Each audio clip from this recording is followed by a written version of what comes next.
გეტყვით, რომ რამოდენიმე კომპანიის PR მენეჯერებმა და მარკეტინგის სპეციალისტებმა გადაწყვიტეს ერთი დღით პროფესია შეეცვალოთ და თავი ეცადათ მსახიობების ამპლუაში. სწორედ მათ რეპეტიციებს გვაჩვენებს ახლა თიკო არჯევანიძე პირდაპირ ეთერში. ნახოთ. სხვა სპექტაკლი, ასე ქვია პროექტს, რომელმაც სხვადასხვა კომპანიის PR მენეჯერები და მარკეტინგის წარმომადგენლები სცენაზე ერთად შეკრიბა.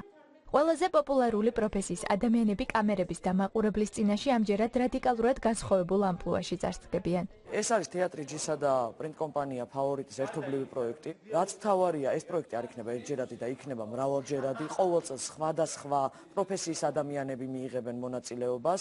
უნდა ხაზი გაუსვათ, რომ ეს არის უფრო სამოყვარულო, რა თქმა უნდა, და არავის პრეტენზია არ აქვს იმაზე, რომ არის ძალიან მაგარი მსახიობი, ან რაღაც შეუძლია ძალიან მაგრა, თუმცა თქვენც ალბათ უკვე სპექტაკლზე თავად ნახავთ, რომ რამდენიმეს ნიჭი აქვს. ყველა ვართ განსხვავებული ტიპაჟები, ანუ იმდენად განსხვავებულები, თან რეალურ ცხოვრებაში როგორ ვიცით, ის ერთები არ ვართ აქ. ანუ მე მგონია, რომ სულელი არ ვარ.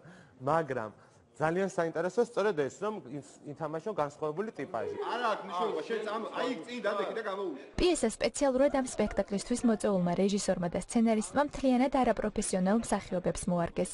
PR-ის სპეციალობა აქაც აქტუალურია. სპექტაკლში სიტუაცია ერთ-ერთ კომპანიაში ვითარდება. 14 ადამიანი და ერთი ვაკანტური ადგილი.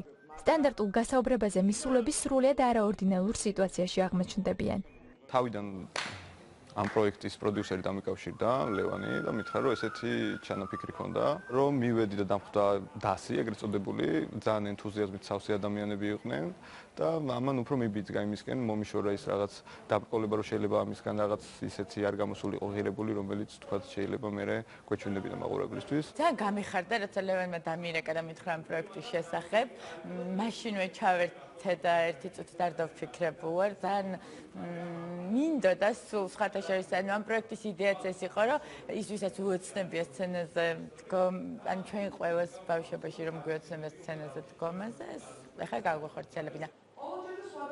როგორ განვითარდება მოვლენები? ვინ მოიპოვებს ერთადერთ სამუშაო ადგილს და კიდევ უამრავ სიურპრიზს მაყურებელი 19 ივლისს ილიაუნის სცენაზე მსახიობებად გარდასახულ PR მენეჯერებისა და მარკეტინგის წარმომადგენლებისგან შეიტყობენ.